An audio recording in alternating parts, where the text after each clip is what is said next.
Hi, my name is Matt, and I work as the assistant manager for Gator Nights, which is a late night program on Friday nights as part of the student activities and involvement located within the Rights Union.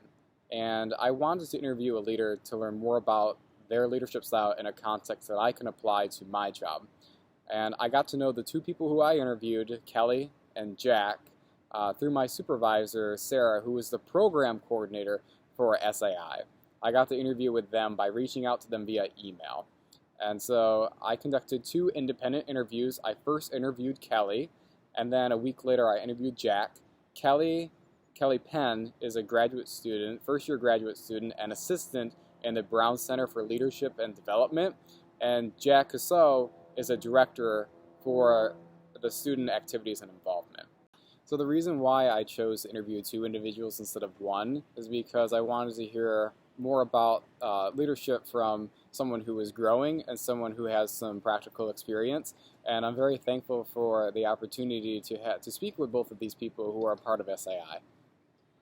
And so during the interview, my perceptions of both of them were that Kelly and Jack are highly relationship oriented and they're very motivated within their work. They're both very conscientious and they have related leadership experiences that is intrinsically motivated. Kelly is definitely still learning and she lacks a lot of confidence. She's more follower-based in her role at work and looking up to her boss, Taylor. Jack, on the other hand, is graduated with a master's in clinical psych from the University of West Florida. He has a few years of leadership experience and he's very competent in his work. Kelly claims that she's very naturally compelled to be involved, and she talks a lot about her leadership initiatives that she works on within SAI. She talks about service and leadership and learning on the job and applying knowledge. She considers herself a follower and she's looking forward to leading. She definitely seeks out delegation and she takes the initiative to help out with tasks and to lead. She also talks a lot about leading with the heart and leading with empathy. And Jack also mentions about this too.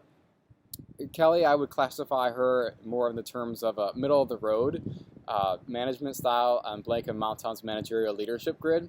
She's focused on team building, getting to know personalities, and knowing when to get back on track. She feels more compelled towards task orientation to ensure that people work towards their greatest potential. And she also works to find individualized solutions. She talks a lot about being a mentor to younger students and about her experiences in leadership through her undergraduate experiences. And I feel that she could use more of an opportunism style where she can emphasize task as important sometimes, and she could emphasize relationship, sort of middle-of-the-style management as well. Jack, on the other hand, is extremely relationship-oriented. He's very high relationship, somewhat moderate tasks. So the managerial grid, I would place him somewhere between country club management and middle-of-the-road management, but not strictly either one or the other. He talks a lot about his parents and how his parents influenced him towards a leadership style of personal values. His father was more task and managerial oriented, and his mother was more people oriented. Jack talks a lot in his interview about transformational leadership, and he talks about awareness of voices in teams, especially among those who do not have a lot of positional power. And so Jack asks important questions such as, how can we as a team align all of our skills to further the organization? How can we support each other as a team?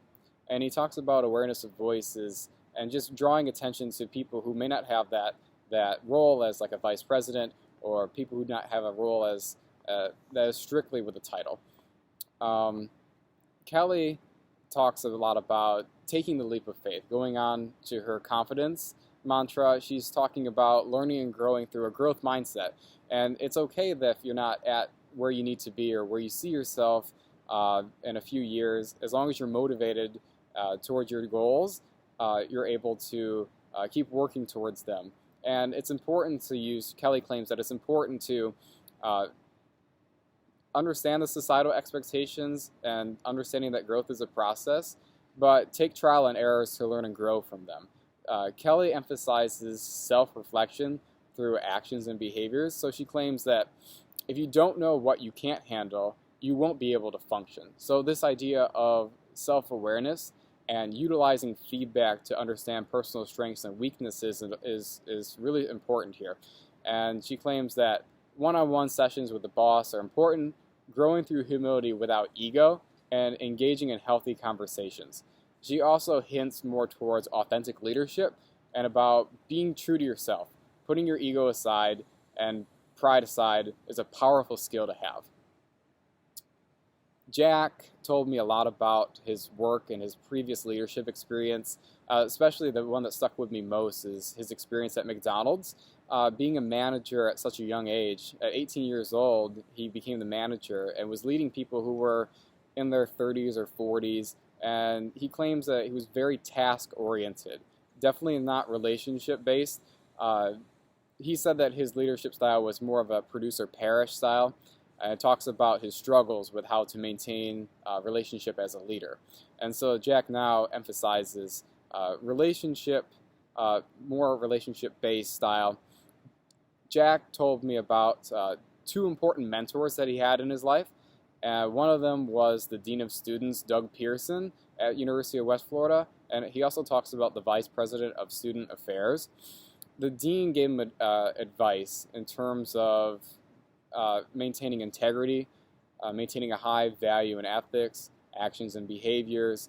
The Vice President told him to be present, and there's nothing more important than the student in front of your desk. And I think that's important because it's so hard, or it's so easy to sort of put that relationship aside when tasks are needed to get done, and when task orientation and trying to achieve these certain goals that organizations set up, that we sort of lose insight into these relationships that are important, that help drive our goals.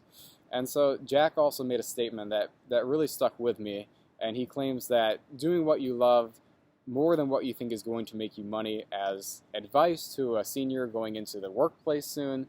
I think that this is important because a lot of people may choose careers based on financial stability. Financial stability is important, but I think that doing what you love is definitely more important, will make you a more competent and effective leader. Going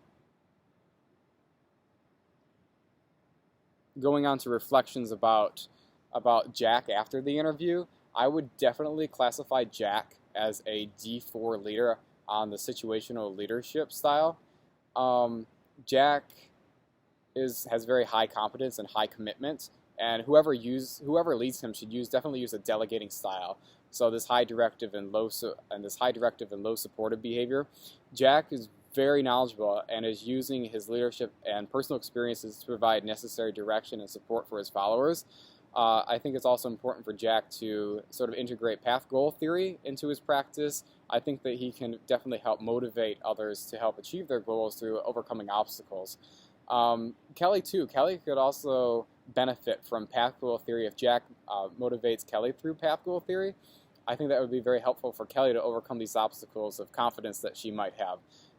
My perception of Kelly after the interview is that she's more of a D1 or a D2 style follower, and someone should lead her with definitely directing and coaching behaviors. She has some low to some competence, some low commitment, and definitely a coaching style would be beneficial. She's a stronger follower and is currently learning the new skills to be an effective leader for the future. Overall, I'm very satisfied and very happy with the opportunities to speak with both Kelly and Jack, and I'm very glad to use their experiences and what they've told me about leadership to help integrate into my practice, and so that I can become a more effective leader for the future.